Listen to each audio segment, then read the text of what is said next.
સુરતમાં મગોબ વિસ્તારના લોકો હવે આંદોલનના મૂડમાં છે। લોકોમાં આકરો રોષ જોવા મળી રહ્યો છે। મગોબ વિસ્તારમાં 25 દિવસમાં 3 વખત ખાડીપુર ઢોલ નગારા લઈ મનપા કમિશનર અને કલેક્ટર કચેરીએ જશે। આપને જણાવી દઈએ, ખાડીપુરની પરિસ્થિતિ વચ્ચે સ્થાનિકો હેરાન પરેશાન થઈ રહ્યા છે। ત્યારે કોર્પોરેટરે કહ્યું છે કે અહીં શા માટે ઘર લીધું, સ્થાનિકો સવાલ પૂછી રહ્યા છે। 2 દિવસની અંદર આંદોલનની ચીમકી સ્થાનિકો દ્વારા ઉચ્ચારવામાં આવી છે।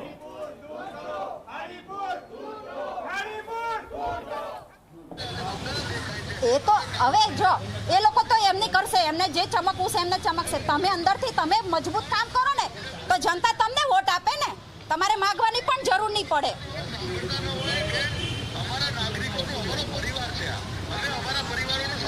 અચ્છા, પરિવાર છે તો પરિવાર તો 15 મહિનામાં 3 વખત પાણી પીવે છે પરિવાર તમારો આખો।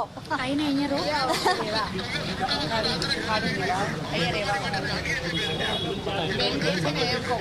કઈ નહીં, હવે આનું નિવારણ જલ્દીથી જલ્દી થાય એવી પ્રોસેસ કરો તમે, બરાબર।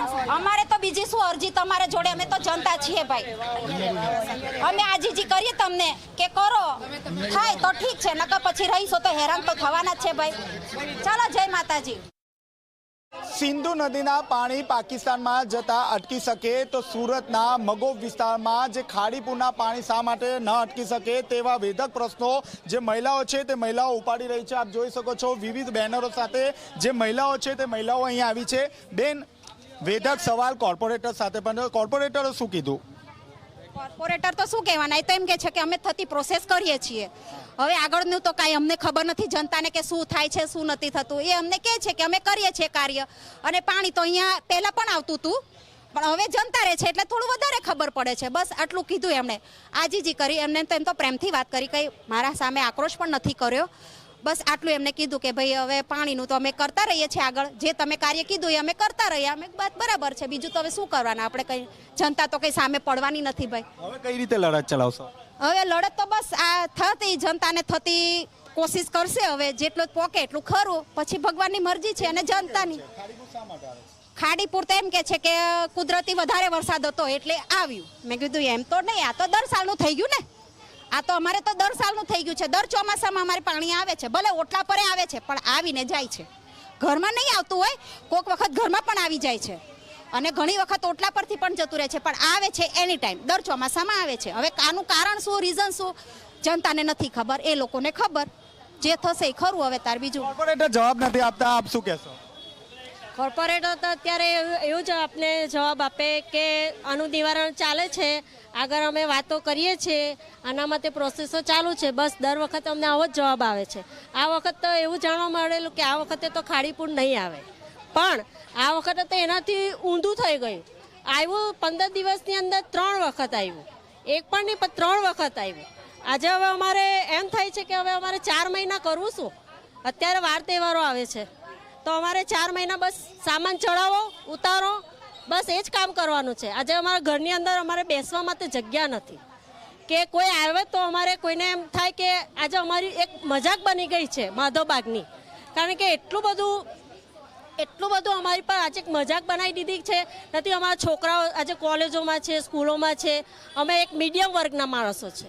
અહીંયા માધવબાગમાં બધા કંઈ પૈસાવાળા કે એવાના બધા મીડિયમ વર્ગના। આ વખતે તો એટલું બધું નુકસાન થયું છે ને કે એમ થાય છે કે શું બચાવવું। અમે જે માણસો બધા બહાર નીકળ્યા છે, કેટલા પાણીઓની અંદર બધા ખાલી પહેરેલા કપડે નીકળેલા છે, એક વસ્તુ લેવામાં બધું જ ખરાબ થઈ ગયું છે। Fridge, TV, machine, washing machine, બધું જ, ગોદરા, કપડાં, ચોપડા પણ। હવે શું કરવું, કેવી હાલતમાં અમારે ઊભું થવું કે એ વિચાર। હજુ તો ગયા વર્ષના અમારા બારી બારણા ફૂલી ગયેલા, હજુ એ સીધા નથી થયા, અને આ વખતે તો એટલા કે આમ એટલું બધું જોર આવે છે કે બારણા બંધ નથી થતા। જી કાકા, શું કહેશો? શું કહેવાય, દર વખતે આ બહેનોએ બધાએ જે રજૂઆત કરી, તો આ રજૂઆત ક્યાં સુધી પહોંચશે, આ પહોંચશે ક્યાં સુધી? એમ કોર્પોરેટર શું કહે છે? કોર્પોરેટર તો શું કહે, કોર્પોરેટરને મળીએ એટલે એમ કે ભાઈ પાણી તો આવશે। હવે એક વાત નવી આવી એ કે તમે ત્યાં મકાન ખરીદવું શું કરવા? એટલે ભાઈ આ લીગલી વસ્તુ છે, એને થયેલી સોસાયટી છે, રજીસ્ટર થયેલી સોસાયટી, દસ્તાવેજવાળી સોસાયટી, તો ખરીદવું શું કરવા? અમે કઈ હવે એ નામ ન દેવાય ભાઈ, આ રાજકારણીઓ છે બધા, કાલ સવારે શું કરે એનું કંઈ નક્કી નથી ભાઈ. શું કહેશો? અમે છેલ્લા 22 વર્ષથી અહીંયા રહીએ છીએ અને દર વર્ષે પાણીના ભોગ ખાડીના પૂરનો ભોગ બનીએ છીએ અને આ ખાડી ટોટલી જો વાલક પાટિયાથી ડાયવર્ઝન થઈ જાય તો આનું સોલ્યુશન છે, પણ એ લોકો કરવા નથી માગતા, કારણ કે આ ખાડી ઉપર બહુ મોટો ભ્રષ્ટાચાર દર વર્ષે ખાડી ડીજીના નામે થાય જ છે. એટલે એના માટે અમે હવે કંટાળેલા હતા અને અમે હવે આ ગઈ રાતે અમે એક આંદોલન કર્યું છે અને તમામ સોસાયટીને મિટિંગમાં માટે બોલાવેલી હતી અને અમે અહીંયા સત્યમ શિવમની અંદર એક મિટિંગ રાખેલી, તો એમાં અમારા 100 કરતાં વધારે સોસાયટીઓ બધા જનમેદની આવેલી અને બધા એક જ વસ્તુ કીધું કે હવે આપણે લડવાના મૂડમાં છીએ, કારણ કે આ 22 વર્ષથી જે એસએમસી અને જનસેવકો જે કુંભકર્ણ નિંદ્રામાં સૂતેલા છે એ લોકોને આપણે જગાડવાના છે.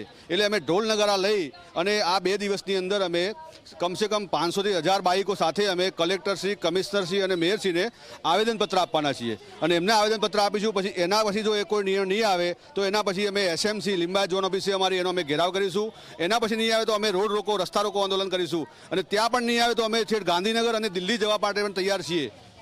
આપ જોઈ રહ્યા છો ખાડીપુરનું નિવારણ નહીં આવતા લોકોમાં રોષ જોવા મળી રહ્યો છે. 22 વર્ષથી અહીં રહે છે અને ખાડીપુરના કારણે તમામ લોકોને લાખો રૂપિયાનું નુકસાન સહન કરવાનો વારો આવ્યો છે. કેમેરામેન વિજય બેસાણી સાથે ચેતન પટેલ, ઝી મીડિયા.